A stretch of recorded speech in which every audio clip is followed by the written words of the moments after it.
Friday, December 20th, watch your entries from Bird Bash, Cash Clash, and Winter Stash. All pile into one massive drawing for a chance at up to 50 grand cash. Be there to win your share. December 20th, only at Potawatomi Casino Hotel, Milwaukee. Learn more at paysbig.com/finale. Must be 21 years old to play. You're listening to 94.5 ESPN, WKTI and WKTI-HD Milwaukee, a Good Karma Brands radio station. It's time for the best 60 minutes of your life. This is the Homer Hour, broadcasting live from the Gruber Law Office's One Call That's All studio at the Avenue in downtown Milwaukee. Alongside ESPN's John Anderson, here's Emmy Award winner Homer.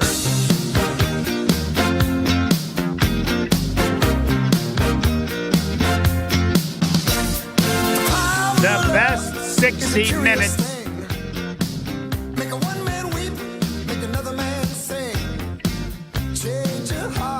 The best 60 minutes of your day right here, the John Anderson Homer Hour. I've got to help him first. Professor, good afternoon, good evening.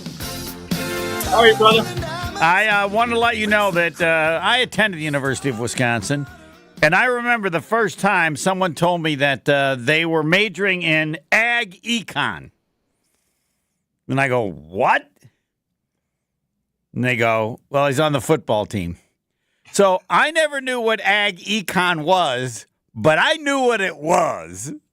At Notre Dame, it was, I'll have to think of what it was. And then I learned that every football player had the same major, and it was something that allowed you not to have a major. All you had to do was have the number of credits. Right. And I'll think of what the major was, but yeah. What? Kinesiology? No, it's some general word I look at, but when you know it, but yeah, ag econ. So here at the what do they have at Missouri? So I don't know exactly where all the gut courses are. The major is for those guys. I do know that. So when I got here, 83, 84ish, right? That was the onset of Apple computers were big, and I had taken a computer programming class in high school there at Old Green Bay Southwest and had done really well in it. So they had Ag 250 or Ag something, Agriculture 250, but it was computers for farmers, and I took that class so that I could do some elementary Yeah. early on computing in BASIC and Fortran because I knew how to do it, and I just killed it in that class with a bunch of guys who eventually went on to help feed America. But so you got every once in a while you got to know your way around things. So well, when I was in Arizona, you probably didn't know I went there too. I did know that. I was going to ask you about this. I took physics for nurses. Yeah, what a class. What was the ratio, guys to gals? 85, 90% very pretty girls. But nice. I didn't really take it for the pretty girls. I thought, wow, how could you do better than physics for nurses? I'm not an expert because nurses are incredibly important and very smart, but they don't need physics. But apparently you need some science class. So they created this one, right? Clearly for the purpose of making it a little easier for nurses. Don't you think? Yeah, listen, I don't know. I had a physics class in high school, too, that I loved. I don't know if nurses need to learn about collisions in 3 dimensions or, wave propagation, but it might come in handy somewhere. I don't know. It was still reasonably hard, which I think physics is supposed to be, right? If physics is easy, you're smart, right? Mm-hmm. Yeah. All right, on to some other ones that were good. I took jazz, pop, and rock. I took the psychology of dreaming, sleep and dreaming. I took Greek and Roman achievement, so I could learn the classics. I got a wide range under my belt, a fine liberal arts education under my belt, Homer. Why did you take those things? Just electives. They but seemed you, like interesting electives. You really took interesting. You thought of a class and thought it would be interesting, and you took it. You are amazing.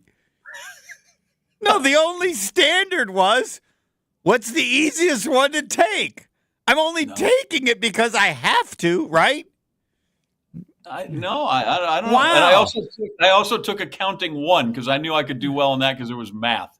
So I'm like, all right, I'll handle that one too. Hold on. You were not an accounting major and you took accounting? I don't think anyone's ever done that before.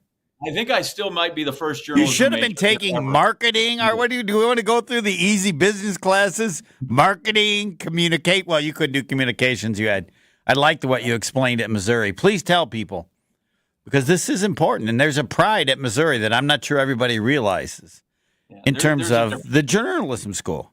It's one of the most highly touted schools, or I would guess one of the most highly touted degrees at Missouri, right? We like to think of us as kind of they hang their shingle on us a lot. Yes. And we're happy about it. And I always think of, like, you're, at least my dad, most dads did, right? We talk about you measure twice and cut once. I feel like communications people sometimes cut once, and the journalists make sure they measure twice. We get a couple of sources before we go ahead and cut. But I don't know about journalism now because it's just different. Newspapers don't have near the importance they used to, but then there's still going to be a value to write. But now people tell me you don't even need to do that because you just go to AI, and they do just amazing stuff. Yep, it can do it for you. And yeah, listen, we're opening a can of worms here. But that's why I'm here. I'm hoping that I can come and yes.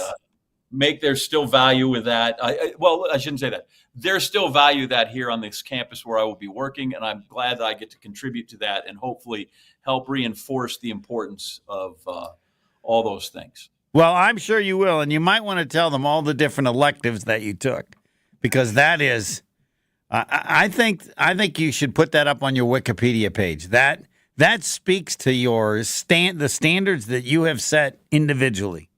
Because I can tell you, every elective I took I'd ask people, what are the easiest classes? And not only what are the easiest classes, what are the easiest professors?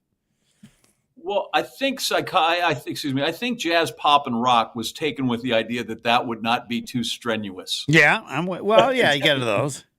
So, I took theater, and I had to go to so many plays.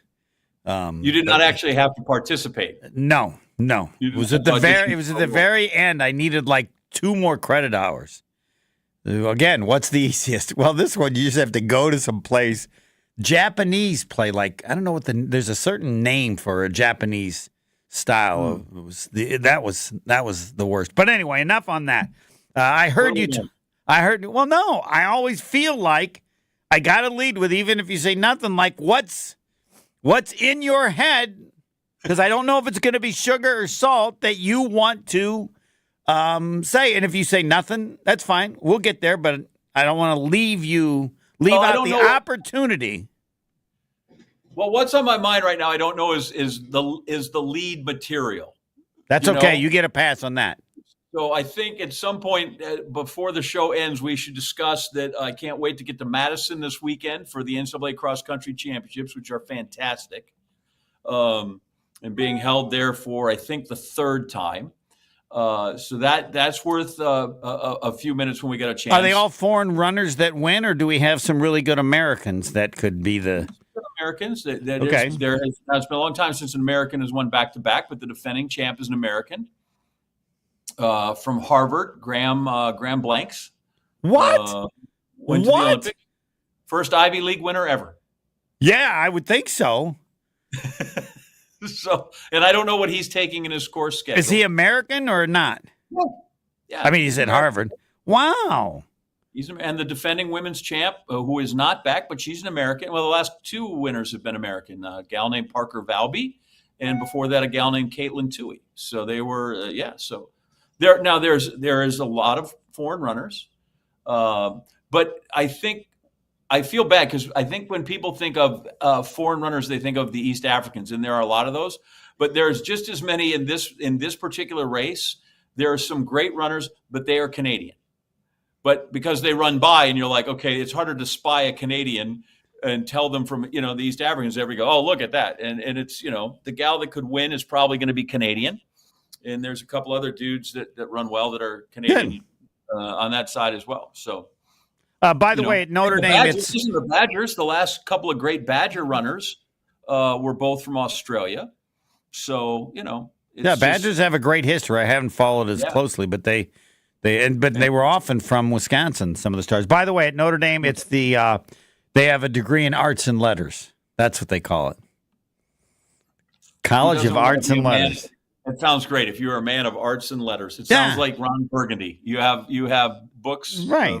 Leather-bound books in a bookcase in an office that smells like rich mahogany. Yeah, you got the College of Science, you got the School of Architecture, College of Engineering, but everybody on the football team. Nah, maybe not everybody, but the majority of it. Yes. For the football team, it should be arts and letter jackets instead of just arts and letters. I'm sure it's been mentioned that at a few times. So what's your relationship? Like, you're doing some track stuff, or are you the long distance guy, or what's I don't want to leave out one of your roles now in addition to being a professor. Yeah, I don't know. I think they've changed my bio on the ESPN website. On the press room, I think it just says something that I am now the lead running commentator or something to the effect of that. Since I do a bunch of track meets and a couple of marathons, so wow, I don't know. Much like arts and letters, I don't know exactly what you're the new Marty LaCour. Now people don't. That's I'm going Don Hudson, right. but he was the first one I remember. I'm trying to think of, and I will get to it, but. They damn well better have in there that you high jump 7.2.5. Nobody cares in this. It doesn't matter, but in terms of you being a track person, it's not like they just pick some guy at ESPN. You have a high level of expertise and knowledge. Am I correct that while they do different, the high jump people, the field events, and then you're still, track. You know the dynamics of a team. You know all these things, right? People should know that about you. That is, and they don't. Those people are going to run 10,000 meters. I ran 9 steps.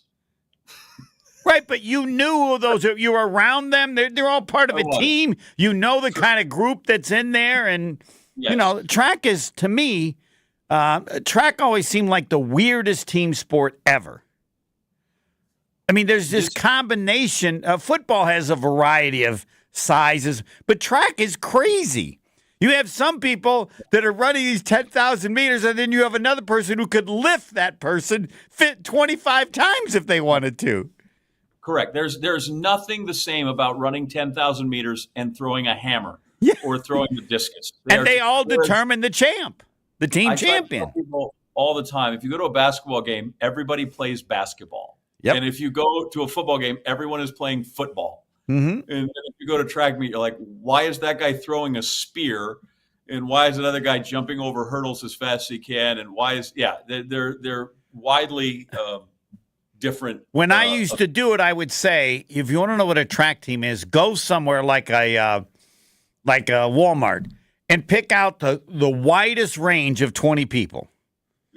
That's a track team. Yep, it could be. And the good ones can do a little bit of everything. Yes, and many can't do anything. You're like, okay. People just run. You have the decathlon, but I always thought it would be great if you had the longest distance runners in the shot put. I just want to see what they can do. But anyway, that's stupid. Right? Especially in high school, they'll have like the weight man's relay. Yes. Stuff like that. That's always good. All right, we have Jason Wilde ready. We'll get to more serious stuff, the Packers and the Bears. And yes, you should apologize for the win. I don't know if you're part of this group. If I had a Bears fan, I apologize. It just got lucky. At some point, it'll even out. Might not be 100 years given the Bears' history, but still, there's no way anybody cannot say they're lucky because unless you thought they were going to miss the field goal. And I had the numbers, Professor. 1 in 100 is blocked now. 1 in 100. What's the chances of that being blocked? 1 in 100. What? You're saying there's a chance. I should have played that on the post game. Man, we got to have you as a consultant. You can use that for the next pregame, right? You're in the pregame, right? Only on the road. I don't know why. They don't. Tell me you want a special appearance so that you can play this as the memory of that game. Jason Wilde next. More of the Homer Hour coming up next on 94.5 ESPN.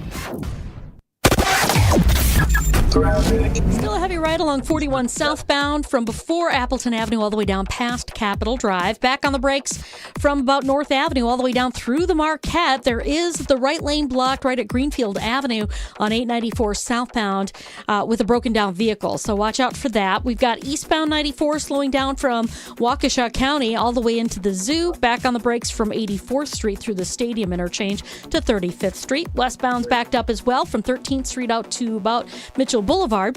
And southbound 43, you're looking at slowing from Hampton down to Capitol and then from Locust all the way down and over the high-rise bridge to the KK River.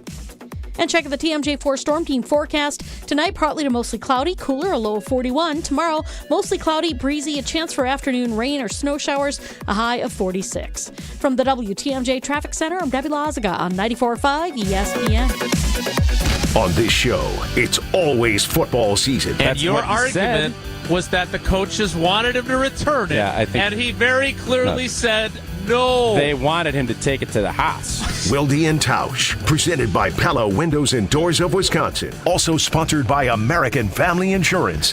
Play the results, are we? That's what coaches do sometimes, yeah. Weekdays from 9 to noon on 94.5 ESPN, the Wisconsin On Demand app, and at ESPN Milwaukee on YouTube. Are you looking for reliable transportation this holiday season? I've got you covered. It's Jen Latta from ESPN Milwaukee, and with holiday parties, family gatherings, and year-end events on the horizon, I trust AccuTrans Group to handle all of my private transportation needs. Whether it's a corporate function or festive celebration, AccuTrans gets me there safely and on time. As a veteran-owned business, they pride themselves on top-notch service that you can count on. Booking is easy, stress-free, and reliable. Just visit AccuTransGroup.com to reserve your holiday ride today. That's AccuTransGroup.com. All you men, listen up. It's future Mrs. Brust here. I want to tell you about my wonderful experience at Robert Hack Diamonds. My fiance Ben and the team at Robert Hack picked out my dream engagement ring for me, and then I personally worked with their team to pick out the perfect wedding band. Experience what I did at Robert Hack Diamonds. Stop in at their Brookfield or Greenfield location. While you're there, mention ESPN and spend at least $2,000 right now on any of their in-stock jewelry and get a free pair of 2-carat total weight diamond studs. It's a deal you can't pass up. If it wasn't for Robert Hack Diamonds and their team of jewelry experts, I wouldn't have trusted my fiance Ben to make the right call.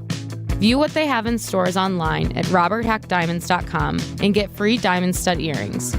All you have to do is mention ESPN at their Brookfield or Greenfield locations when purchasing at least $2,000 of in-stock jewelry. I promise you won't be disappointed. The only thing that tops our selection is your savings discount liquor. Thanksgiving is almost here. What are you bringing to the table? Hi, this is Marie from Discount Liquor. Pairing the right wine with your Thanksgiving dinner can turn your meal into a celebration. But you don't have to be an expert to find the right wine. That's what our knowledgeable staff is here for. With over 8,000 varieties of wine, Discount Liquor can help you choose between a light, fruity Pinot Grigio, a big, luscious Cabernet, or anything in between, all at the lowest prices in town. Visit us today at 51st in Oklahoma and Milwaukee, and on Barstow and Main in downtown Waukesha. Voted best liquor store again! The only thing that tops our selection is your savings discount liquor. Check out all of our weekly specials at discountliquorinc.com. And from our family to yours, have a happy and safe Thanksgiving. Discount liquor. This is the Homer Hour on 94.5 ESPN. It's time for Jason Wilde on the Homer Hour on 94.5 ESPN. Yes, Aaron Rodgers said right to my face, you don't listen very well. Well, I listened to this segment. It's 7-2.5, the Professor John Anderson with Jason Wilde, and I listened well. Good evening, Jason. Good evening, guys. I'm glad I was able to tune in just in time to hear your desire to see long-distance runners throw the shot put. Yeah.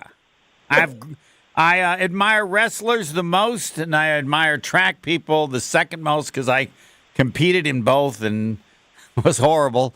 But they're just incredible athletes. All right, Professor, take it away. Well, first off, Jay, as an Oregon guy, you have to now be a track and field person. Otherwise, you can't claim to be a true Oregon kind of person. Yeah, I mean, I've become a track person thanks to Maddie, who ran 8th grade track and 7th grade track, and now ran cross country at the varsity level. So that has got. Look, I've covered every sport during my career. I think it's so good for young journalists to do that, and that included covering a Golden Gloves boxing match in which I sat ringside and a guy got punched and the blood splattered across my laptop in 1996, and having to run down the main street in Racine trying to find a landline phone in 1996 to file my story to the Milwaukee Journal-Sentinel. And I've covered the track meets, the state WIAA track meet in La Crosse as a preps writer. And there are so many events going on and so many kids and so many good stories that I've always liked track, but I'm a little bit more partial to it now that I obviously have a track athlete. Of course, the most famous quote is, have you ever heard of Jones Ramsey? He was the late great SID at Texas for many years. And he used to always say, the only thing more boring than track is field. So we move on. All the things that I took offense to this weekend, Jason, and believe me, I watched Missouri lose in the last waning seconds to South Carolina, blah, blah. I think Matt LaFleur not kicking the field goal was one of the most egregious coaching errors I have seen, and I don't know how long. Did we get an explanation, let alone a reasonable explanation, for what the hell he was thinking? We did, and I thought it was great because I asked him on Monday, with 24 hours now to kind of reconsider. Right. Do you still feel like you made the right decision there? And he's not always the most revealing guy, and so I took it as a big win that he actually admitted that he went to the analytics people in their, numbers department and wanted to know if it was the right decision or not, because he completely ignored them. He didn't care. Like he's kind of a throwback that way. Like, my guy, Mike McCarthy, who is obviously his team is circling the drain. But he became like a analytics convert. Now he's like Johnny Analytics, and what do the numbers say? And LaFleur is, you would think as a younger coach, he would be all about that. And instead, he literally said, I don't care about that in his answer yesterday. And he went to the analytics folks. They said it was 2 or 3% more likely to win if you went for it. Now, again, I don't understand why that would be, but as he admitted, that means it's basically a flip of the coin. And so I would have taken the points. You make it 19-17, your defense gets a stop, and you can win the game with a field goal, 20-19. Now, obviously, they ended up winning 20-19 anyway, but it doesn't come down necessarily to Carl Brooks's left middle finger if you kick the field goal there and then you go get a field goal again. So who knows? But the bottom line is that I thought it was the wrong call, and it could have come back to bite him. And because it was the Bears, it didn't. All right, I got to interrupt. He pulled a Campbell. There's no way he makes that play if Campbell was not doing what he's doing in Detroit. Next. You think? Interesting. You think he's influenced by the riverboat 1,000%.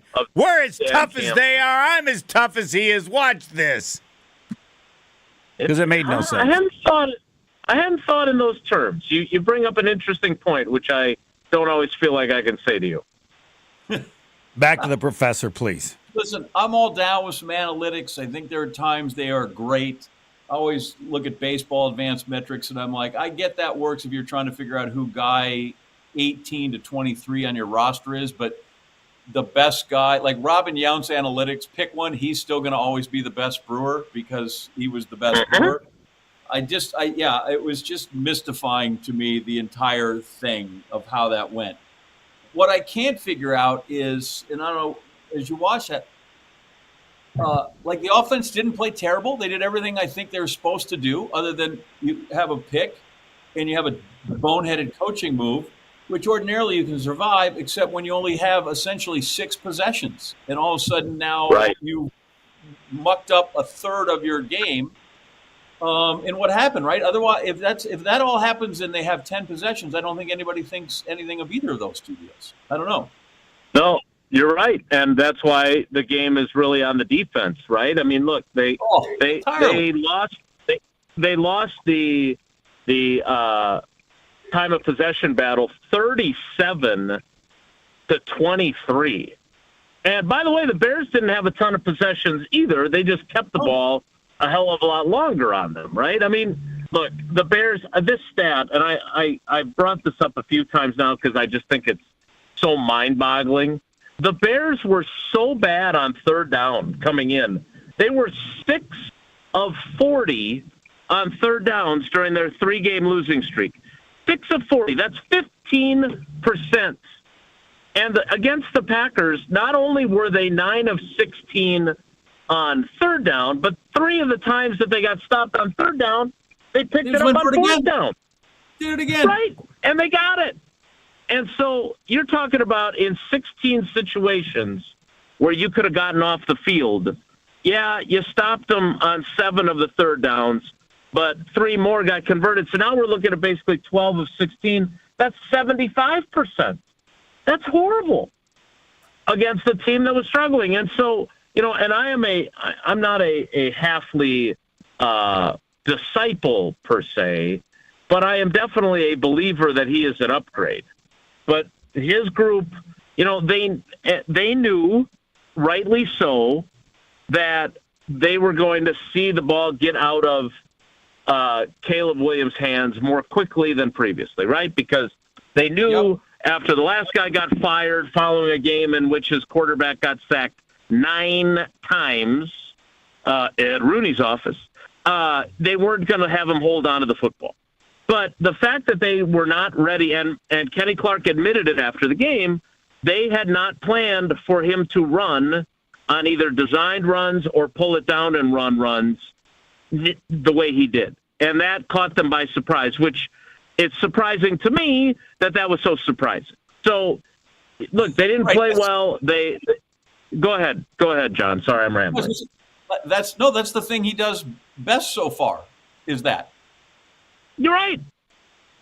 So I'd be curious to know, like, we're going to talk to Hafley on Thursday, and one of the things that I really like about him, it's also a difference from Jordan Love after Aaron Rodgers. Jordan Love, like, just a bad throw. Like, I love the fact that it is, you know what, I just screwed up. Bad decision, bad throw.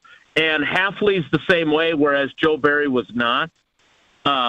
I'm eager to hear what he says about that defensive performance because, if that had happened against the Lions, you would say, okay, well, the Lions are hanging 50 points on a bunch of people. They played the Lions pretty darn well, especially without Evan Williams and Jair Alexander. Obviously, on Sunday, they ended up without Jair again, which that's something that I need more answers on. But I thought that their defense was better than what we saw from them in Chicago. That was disappointing, to say the least. All right, I have a question because I need you to answer, Jason. My answer is the Bears. The Bears are that good when Williams plays that well. I mean, the Bears are close to as good as the Packers when their quarterback plays like he did. If he's that good, now we'll see in the next couple of weeks. But don't you say the defense, they weren't great, but if Caleb Williams plays like that, then it's not really that bad a defensive performance. Or am I wrong? I would say anytime you get 12 of 19 on 3rd and 4th down, that's that bad a defensive performance. I think that's indicative, no matter who you're playing. That to me is a telling stat. But how many did he do it with his legs? It doesn't matter. Okay. You're not prepared for that guy to run because that's his athleticism is part of what he does. And the fact that at the end of the game you have 3rd and 19, you finally get pressure, you have 2 sacks. And yet somehow you go, you know what? All you got to do is make sure they only get about 8 yards on this third down and not 16. And you put them in position. No, I thought there were some horrible defensive things that were the Packers' fault and not the Bears or Caleb Williams doing well things. Yeah, and let's be honest, when the cards were on the table, they get the back-to-back sacks, right? TJ Slayton gets them, then Rashawn Gary makes an appearance, which we haven't seen enough of from him. And then it's 3rd and 19, and Kingsley Enagbare has him dead to rights, and he basically goes over him. So he's able to escape Kingsley. He's able to complete, what was it, a 16-yarder to Adunze to make it 4th and 3. And then he follows that by hitting Adunze again for 21. Like that, to me, hey, great, you finally sacked him because he held on to the ball. But then 3rd and 19, to allow that conversion, given that you could have ended the game there, that's bad. And then if it's not for Carl Brooks' middle finger, they lose the game to the Bears. Like that, he's making that kick. That is, this guy, he's not Cody Parkey or whoever the double doink guy was. Like, Cairo Santos is good, and they lose that game to the Bears, and look, they've now won 3 of their 7 games with the clock striking 0-0-0, and that's great. That you got to win those games, and when you do, you sit there with 7-3 records. But on the flip side, the Bears, to Homer's point, have now lost 2 games that way. One with their knuckleheaded safety taunting the crowd, and one with their kicker getting the field goal blocked with a chance to win the game. So all that said, hey, look, they finally found that Christian Watson can make plays. Yeah, I'll say this, and I felt inquisitor's remorse yesterday because I didn't need to take a shot at Romeo Doubs, and I did, and I didn't really. It came. I don't know if this happened to you in the thousands of episodes of Sports Center that you did, but it came out of my mouth, and I was like, "Oh my God, I can't believe I just said that out loud." When I said to LaFleur, what does it mean for this team and for Watson to have that kind of a game? Here's a guy who never complains. He wasn't involved enough in the offense, and you didn't see him stay home from work. He just kept working, and I didn't feel great about saying that, but it's the truth. And I wrote about him today for tomorrow's State Journal, and the quote from Josh Jacobs after the game, talking about how, he had a great game. It was great to see him step up, but how humble this guy stays when he's not getting opportunities. That to me, I've just been so impressed with Watson's character, especially, and look, we're all of our parents are different, and I've met your mom and she's amazing, but I get the sense that Christian Watson's dad is a lot to handle, right? With how much he's on social media, et cetera. And Christian is he's so above all that. And I just respect the hell out of him for that. I mean, even with a 150-yard game, that accounted for nearly 40% of his total yards this season. Yeah. Like, he still only has 20 catches. And that, I think, is a point of contention because both LaFleur and Stenovich had said 3 weeks ago, we need to get him more involved. And it took until this past Sunday for it to actually happen. I said to you, Homer, right? I maintain he's the best athlete on the team. I maintain he's a special person, even if he ran a 20-second. I think both those things are true. And then Josh Jacobs just shows he has been worth every dollar they've paid him. And listen, I love Aaron Jones, and if they keep him, I still think he's great. That's not to say he is the one-for-one replacement. I just wanted to know that for bringing him in, that guy has earned his keep, don't you think? He has, and especially since last year, obviously he dealt with some injuries and some unhappiness in Vegas, which basically everyone who works for that franchise feels that way.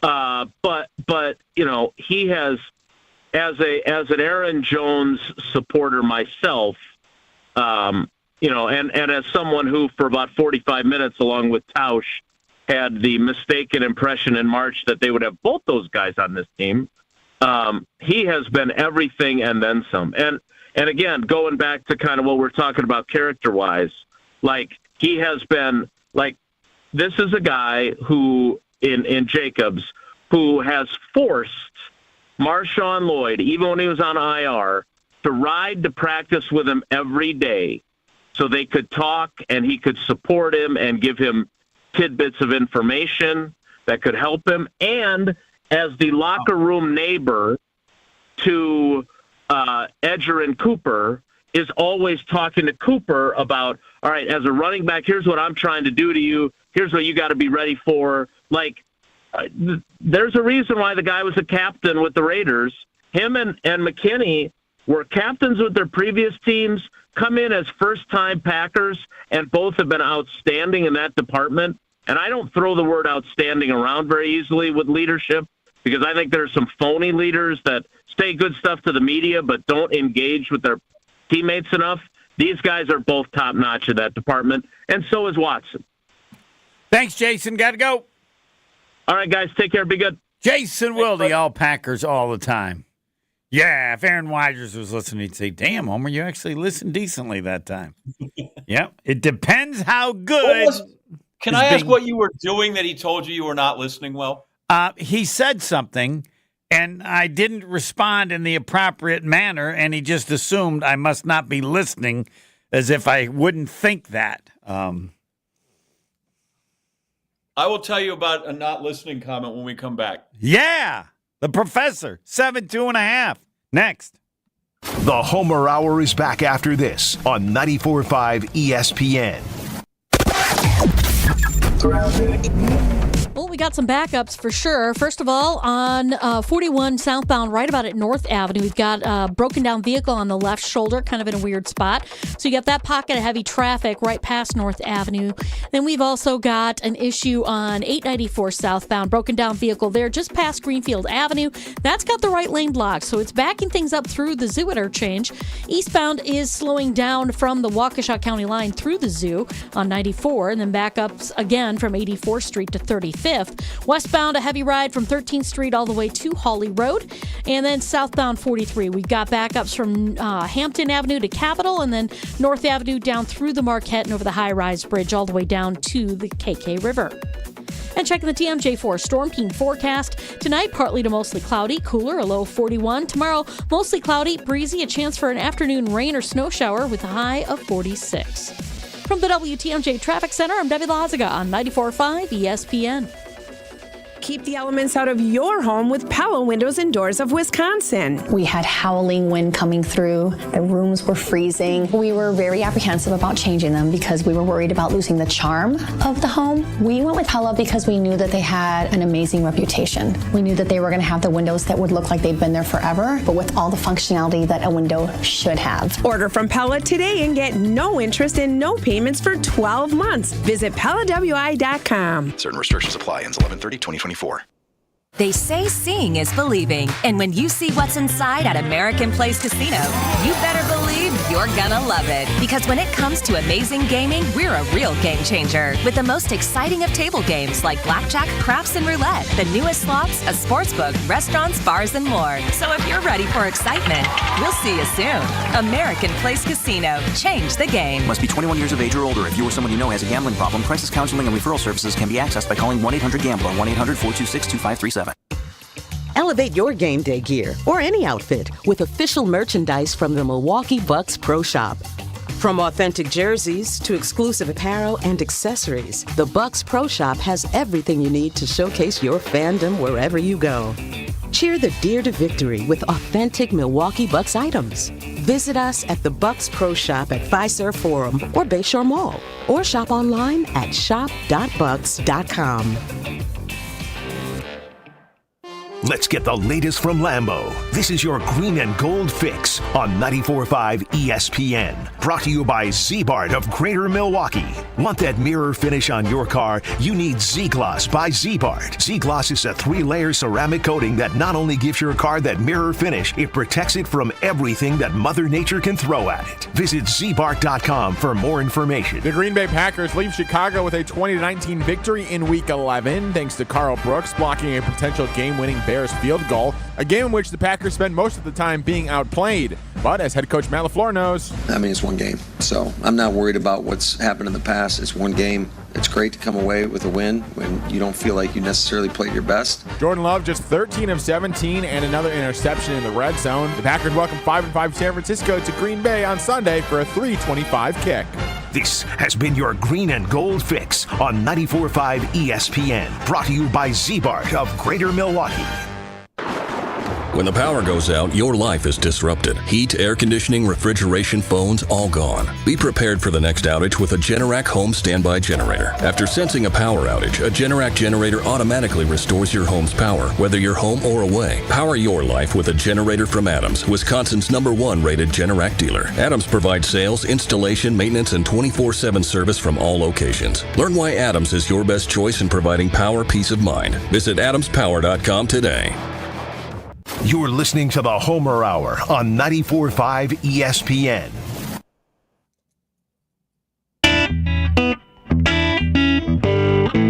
I love free. Robert Hack Diamonds. Free. Yep. How about 2-carat total weight diamond studs free? When you mention ESPN and purchase at least $2,000 of in-stock jewelry, you'll receive a free pair of 2-carat total weight diamond studs. Go back in the past, you'll see me telling you how much that's worth. Robert Hack Diamonds can get any size, shape, or clarity in natural or lab-grown diamonds. They got it all figured out. Greenfield and in Brookfield. Spend at least $2,000 on in-stock jewelry, and you get 2-carat diamond studs free. They'll also help you with repair services and cash, but free's the best. Robert Hack Diamonds, roberthackdiamonds.com. Visit them in Brookfield or in Greenfield. And yes, if you have a carboat ATV or motorcycle taking up space and storage in your garage, consider donating it to Rawhide Youth Services, co-founded in 1965 by Barton Cherry Star, and he won the MVP in the Super Bowl and donated the car, which you can see at Rawhide Youth Services if you go there. It's a faith-based nonprofit that helps thousands of youth every year.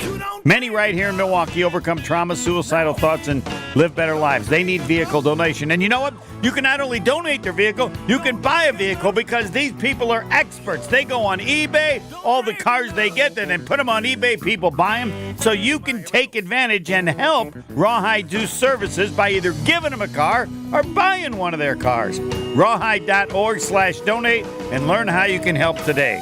The professor, John Anderson, 7'2½", has a story on listening. I'm ready for it. So I was hosting a golf event in Firestone Country Club in Akron. Ooh, famous. In Ohio, yeah. Very great course. Yes, and it was put on by the Sheetz kind of convenience store gas station people. And they had all kinds of great former, because they're in that Midwest, Steelers and Browns that were there. And so after we do the event, they have this kind of thing where all the celebrities are there, the football player celebrities, the baseball player celebrities, and then they invite me because they didn't want to leave out that guy. And now we're sitting around. Jerome Bettis is there, and I was working at the time. Jerome was working with ESPN, so I kind of attached myself to his elbow, thinking this would be a safe space. He majored in arts and letters at Notre Dame, too. Thank you. Probably did. God bless him. And when he teed off the first time, I said he plays golf exactly like he plays football, about 5 yards at a time. And so he's there. Nice salt, sir. Thank you. They're all sitting around playing cards, and I just went, but Jim Brown is there, okay? Oh, and so I love introduced this. myself to Jim Brown, and we're visiting. And I said to Jim Brown, I said, my dad said he knew you were a great actor because in The Dirty Dozen, the Germans shot you, and the Germans would not have been able to shoot the real Jim Brown. That's how he knew you were a great actor, is because that just would not have happened in real life. And now we get to talking. He goes, oh, you're from Green Bay? He goes, I played with some of those guys that were really good, and we got rid of them because he had played with Willie Davis. Right? Yes, with Cleveland. So he's very complimentary of the Packers, and he had never beaten them. And I said, well, I said, I had kind of a tough upbringing. I'm in Green Bay, and my favorite player was Walter Payton. And I said, that's tough. That's a tough kind of row to hoe, being in Green Bay and like Walter Payton, and who's a Bear. Anyway, so now we're talking about Walter Payton, and he's like, you just can't compare eras. Okay, he's giving me this and I said, but don't you think, Jim, that at some point the actual art of carrying the ball, like there's some baseline that the job does not ever change because you are, and he goes, man, you are doing too much talking. He goes, man, you are doing too much talking and not enough listening. And I did not speak for another hour. I just sat at that table, I just sat there. I'm like, Jim Brown has just scolded me that I'm not listening. I just wish you'd have said why. I think it's the same as Rogers. He didn't like your response, and I thought your response was great. I want to know don't you want to know the answer to that question? I did, but Jim was sitting there in Firestone, and he was wearing just kind of sweatpants and a cutoff shirt, and I don't know that I want to tangle with Jim Brown. And meanwhile, while that's happening, Jack Lambert's over here yelling, "Get the media out of here! We should kill them!" And Steve Blass, you would remember Steve Blass, the old Pirates pitcher. Yes, did their radio forever. I said, "Is he serious?" He goes, "I don't know, but I'm not sure you want to take a chance on this one." So I felt under attack in many ways, and I didn't even know that I think that Jerome Bettis had any interest in protecting me after that. But Jim Brown, I'll never forget that. Man, you're doing too much talking and not enough listening. I don't know at what age he died, but I'm sure I was still scared of him. I thought he's the only guy I thought, like, at 100, I'd look and go, he could still kick my butt. Yes. And the other crazy part about this, and then I'll quit with this indulgence. No, you can tell Jim Brown stories forever. And I understand, for people listening, this is like Don Hudson. But it's like when you were talking to Jason, this is a question I like to ask people. What athlete could you have been if you could have been any athlete you ever heard of? And you know my answer is Steve Prefontaine. That's who I wanted to be. Oh, my God. God bless him. Yeah, the great Steve. But anyway, go ahead. So, Jim Brown forever. Could just hear stories. Yeah. And so, and then the next day they had this putting contest for all of somebody. So they're putting it down and they're putting for 60 feet away. And I'm introducing, all right, very good. Here is Eric Dickerson, and Eric Dickerson putts. And then here's Jack. Here's Jack Ham, and Jack Ham comes down. And then Jim Brown puts his down, and I just went, "That's good." Yes. But they made him putt it anyway. But that same night, they gave me the Jack Nicklaus room to stay in. And it's this Nicklaus room with all this memorabilia because he had great history at Firestone. Oh, yes. Scorecards, and there are 2 double beds in there. And I'm like, surely Jack Nicklaus has spent time in the Nicklaus room. And so I looked at the beds and I'm like, I got this. So I went to bed and I set my alarm for like 4 a.m. and then I switched beds so that I could say that I probably slept in the same bed as Jack Nicklaus at one point because I didn't want to take a chance. Like, what if I'd picked the wrong one? I give you got up in the middle of the night. I give you 10 stars for that. All right, back to the pack next. More of the Homer Hour coming up next on 94.5 ESPN. It doesn't matter if it's your first betting slip ever or just the first one of the week. We've got your Potawatomi sportsbook picks covered. Tune in Wednesdays to the Weekly Wager with Greg Matzik, Ben Brust, and Jen Latta. If someone gives you 10,000 to 1 on anything, you take it. The Weekly Wager, Wednesday nights at 6, right here on 94.5 ESPN, the Wisconsin On Demand app, and ESPN Milwaukee's YouTube channel.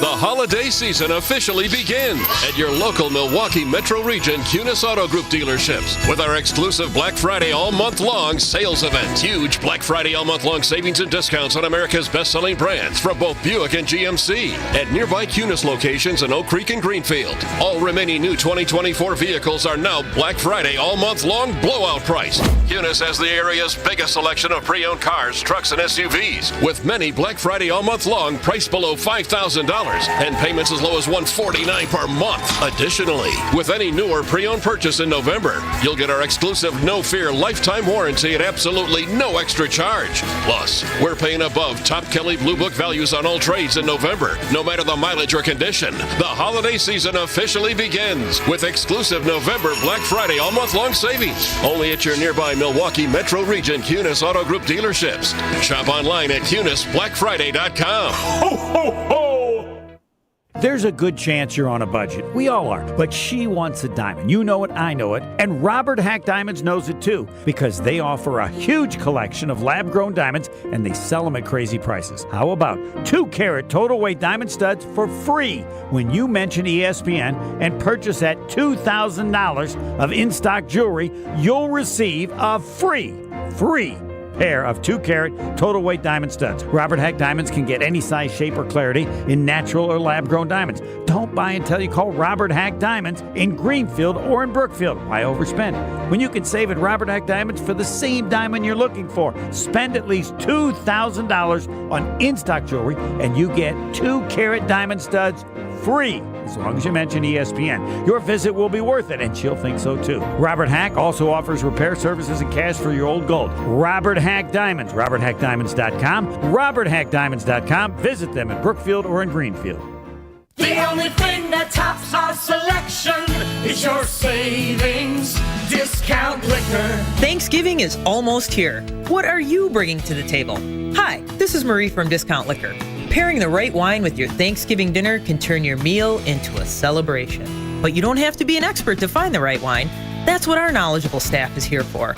With over 8,000 varieties of wine, Discount Liquor can help you choose between a light, fruity Pinot Grigio, a big, luscious Cabernet, or anything in between, all at the lowest prices in town.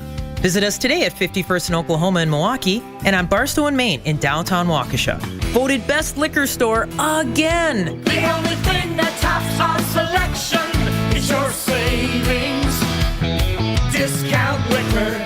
Check out all of our weekly specials at DiscountLiquorInc.com. And from our family to yours, have a happy and safe Thanksgiving. Discount liquor. It takes a team to meet just about any goal, and that's as true on the football field as it is in the office. So it's good to know that you have the Gordon Flesch Company on your side. For more than 60 years, GFC has provided cutting-edge office technology for companies of all sizes, and as the nation's largest Canon dealer, GFC delivers the latest office technology, service, and is supported by the most experienced professionals in the industry. That's business technology managed. Visit gflesh.com to learn more. Welcome back to the Homer Hour on 94.5 ESPN. Saganiac Planning, a name synonymous with employee benefits, top-notch service, and now I give it all, and I should have earlier but left it out, and doing it well for over 50 years. That's how they can be great listeners. That's how they can simplify confusing insurance decisions. That's how they can have attention to detail. They've been doing it so well for so long. Family-owned for over 50 years. Level-funded health insurance experts. They got that figured out. Small enough to handle your needs with special attention and large enough to have the clout to make it happen, because you want someone that works well with the insurance people they do. Saganiac Planning. Just remember 783-262-783. Roger Maris, 6161 with the Professor John Anderson. He's also covering track and field for ESPN. He's also high jump 7.5 in his life. All right, to the Green Bay Packers. What do you like best about this team? What's the best part of this year's Packer team? For the most part, right now they're pretty resilient. They find a way to win despite doing some dumb things. Like I watched the Lions, and I think they've played pretty close to their best on a number of times. I don't know that the Packers have played anywhere near their best yet. Like I feel like they're operating at about 60% capacity at their best. But you still believe they can do better? I mean, at some point in the season, you say, oh, really? Why that the level of confidence? Because I think at some point, Jordan Love's not going to throw interceptions, even one in waste of possession. I think at some point, Matt LaFleur is going to go, it's okay to just take the points, which was egregious. But just in general in there, like it's okay to play. It's funny. I know you go by all the analytics. Sometimes like just go by what. Actually, I don't. As a matter of fact, I hate analytics because I think the analytics are bad. For example, you can't say these are the numbers because I need to know what the numbers are when your defense, like the Bears, is the best in the red zone and your offense is worst. That has to change the analytics, and I don't know that analytics include the specifics necessary to really give you the analytics. As you said, so-and-so does this or a team does this. Yeah, but when you're one team versus another, the analytics can't be the same. Do you buy that at all? Yeah, Joe Morgan said that, remember, about back when the A's and Moneyball came out, and one of his thing was, like, analytics work over 162 games. They work out, but in a 3-game series, they don't always. When it comes to I think that's been real. I love that in baseball because I'll ask you. I thought some managers, Earl Weaver, Tony Lue, might be great over 162, but it's a different game in a short series. I don't know what that means you do or don't do, but it's a different way to. You have to manage differently, right? Yeah, and it's like the 2-point chart. Like the 2-point chart, if you look at it, I get where you say, okay, you're down 6 if we go 2, or I mean, we're if we go for 2, now we can tie the game up. It's 21-13, we score. But the chart doesn't seem to go on that like there will be more possessions in the game. It's like, here's where we are at the moment, and then you throw the math all out of whack. So there are times where I think I like the analytics, I get what they're trying to do, but also there's a time where you go, they've played football for 100 years. And this has shown to work over 100 years. So maybe let's go with that. And I hate the word analytics. Analytics are just stats. That's all they are. Why? But they're more important when they're analytics? But explain that to me, Professor. I'm smarter when I call them analytics. They're just more advanced stats. That's all it is, right? Or am I wrong? What's Vince Scully's famous saying? People use stats like a drunk uses a lamppost, more for support than illumination. That's good. And I think that gives you a chance to lean on those and go, well, like LaFleur, we had a 2 or 3% chance better, as Wilde said. Okay, but you know what? The downside of that is, not 2 or 3%. You had a 2 or 3% better chance of winning if you. But how about if you on the other side if you make that? Because it seemed to me like you had about a 40% worse chance of winning if you don't make that. Like, is there anything about this team that you've just said, all right, I accept it? I mean, they can still win by accept it. Or are you still of the belief that any area could improve between now and the end of the season? Yeah, I think they have a lot of places to improve. The quarterback can be better, and I think he's getting there. I think the coaches could be better about, let's revolve this whole thing about through Josh Jacobs. Let's get Watson more. The defense clearly has shown it can be better. It has flashes, but it has not played 60 minutes of football. You get them off the damn field, and especially in a really important time, like after the Packers score, and then I'll believe it. So I do think there's a ton of stuff there that could be much better, that could bring them closer to the line. If they play like they are now, they're not in that category, but I do think they have that potential. You just thought by November and 10 games in, you've seen all of it. And so, you haven't said a word about field goal kicker. It's over. He didn't bother to use one. How do you know? He didn't use him. All right. Now what do you got again? You got the cross country coming up, right? I want everybody to know. Everybody go out. You should. Go to Madison if you're in. Come out. They're great. It's all the best runners. They're all in one race. We're going to run it in 30 minutes. You can be home in no time. And somebody from the Ivy League could win it.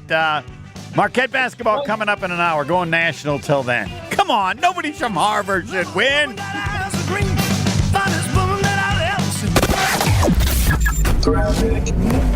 Backups continue on 41 southbound from Silver Spring all the way down